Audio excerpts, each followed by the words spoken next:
Hello friends, रियाज किचनमध्ये सर्वांचं स्वागत आहे. फ्रेंड्स, आज आपण करणार आहोत नाचणीचे लाडू. नाचणीमध्ये खूप सारं कॅल्शियम आणि आयर्न असतं. त्याचबरोबर मी इथे ड्रायफ्रूटसुद्धा यूज करणार आहे. तर हे खूप पौष्टिक असे लाडू होणार आहेत आणि हे लहानांपासून मोठ्यांना आणि लहानांना सर्वांना आवडणारे लाडू आहेत. चला तर मग आपण रेसिपीला सुरुवात करूया. मी इथे बदाम जे आहेत ते रोस्ट करून घेतलेले आहेत. आपल्याला बदाम लो फ्लेमवरतीच रोस्ट करून घ्यायचे आहेत. यानंतर मी इथे मिक्स सीड्स घेतलेले आहेत. या इथे पूर्णपणे ऑप्शनल आहेत. ह्याच्यामध्ये भोपळीच्या बिया, कुवाळ्याच्या बिया, आळशी आणि बरंच काही चिया सीड्स वगैरे सर्व मिक्स सीड्स आहेत.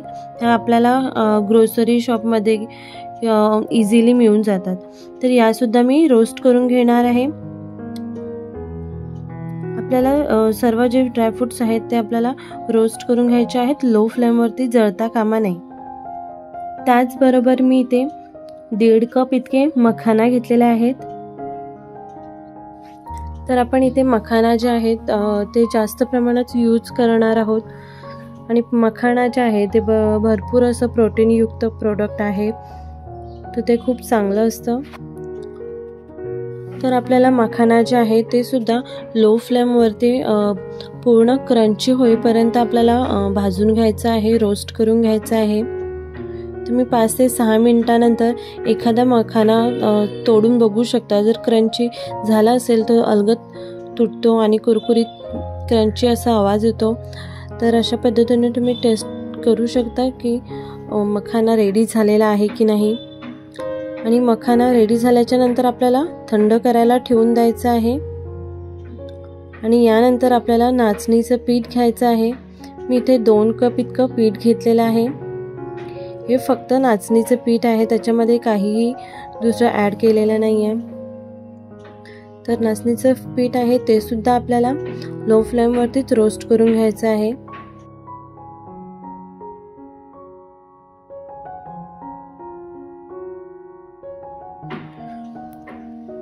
तर 2 मिनटं परतवून घेतल्याच्या नंतर आपल्याला इथे घी टाकून घ्यायचं आहे. मी इथे घी थोडा प्रमाणात असं घेणार आहे, थोडं करून घेणार आहे. एकदम जास्त टाकणार नाही आहे.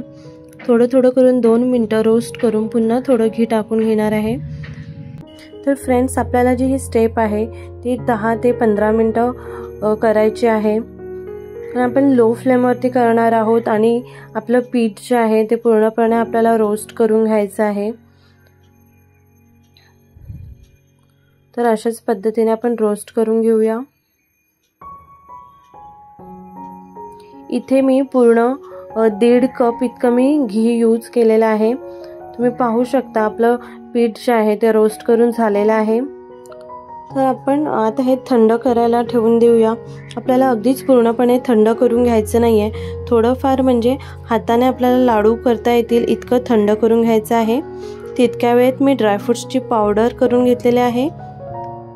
ड्रायफ्रूट्सची पावडर, मखानाची पावडर आणि मिक्स सीड्स हे सर्व मी ग्राइंड करून घेतलेलं आहे. आणि इथे 1 कप इतकी मी साखर यूज केलेली आहे. पिठी साखर मी यूज केलेली आहे. तुम्ही इथे गूळ सुद्धा यूज करू शकता.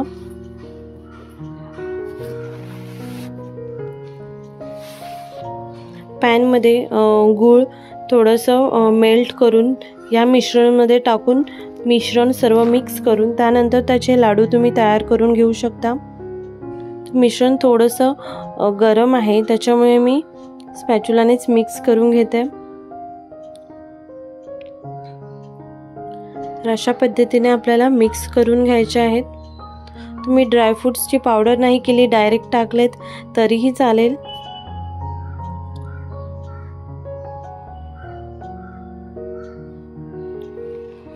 तर फ्रेंड्स, आपल्याला साखर पूर्णपणे मिक्स होईपर्यंत, साखर, ड्रायफ्रूट्स जे सर्व काही मिश्रण आहे ते मिक्स होईपर्यंत व्यवस्थित आपल्याला मिक्स करून घ्यायचं आहे.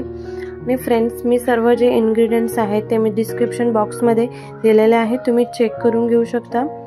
आणि याआधीही मी नाचणीच्या लाडूचे 2-3 व्हिडिओ टाकलेले आहेत. त्याची लिंकसुद्धा तुम्हाला डिस्क्रिप्शन बॉक्समध्ये मिळेल. यानंतर मी इथे अर्धा कप इतकं ड्राय कोकोनट म्हणजे आपलं किसलेलं खोबरं, सुकं किसलेलं खोबरं घेतलेलं आहे आणि ते सुद्धा मी रोस्ट करून घेतलेलं आहे. ॲक्च्युली माझ्या फ्रीजमध्ये रोस्ट केलेलं ऑलरेडी होतं, सो मी ते बाहेर काढून ठेवलं होतं, तर तेच मी यूज केलेलं आहे.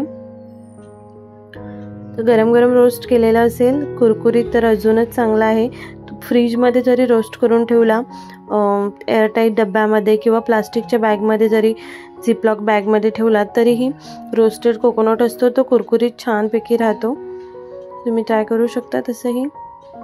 तर मिश्रण जे आहे ते व्यवस्थित मिक्स झालेलं आहे आणि आता आपल्याला करायचे आहेत लाडू.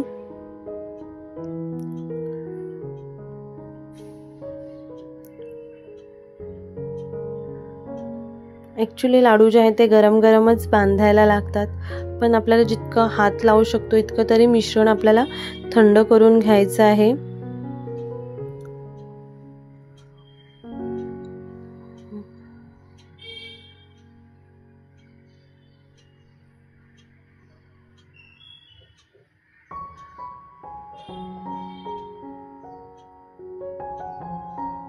तर आपल्याला लाडू बांधायच्या आधी आपल्या हाताला घी लावून घ्यायचं आहे व्यवस्थित, जेणेकरून आपला हात जे आहे तो भाजणार नाही. तर अशा पद्धतीने आपल्याला लाडू करून घ्यायचे आहेत. तर फ्रेंड्स, तुम्ही नक्की अशा पद्धतीने ट्राय करा आणि तुम्हाला जर माझी रेसिपी आवडली असेल तर प्लीज लाईक करा, कमेंट करा आणि शेअर करा आणि तुम्हाला नक्की कमेंट करून कळवा की माझी रेसिपी कशी होती, कशी वाटली तुम्हाला. तर पुन्हा भेटूया आपण नवीन रेसिपी बरोबर आणि ही तुम्हाला रेसिपी ट्राय करायची आहे. पावसाचे दिवस आहेत छानपैकी मस्त आणि त्याच्यामुळे लाडू खायची सर्वांनाच इच्छा होते. त्याचबरोबर माझ्या चॅनलवरती मेथीचे लाडूसुद्धा त्याच्यासुद्धा खूप साऱ्या रेसिपी आहेत, तर तुम्ही ते सुद्धा पाहू शकता.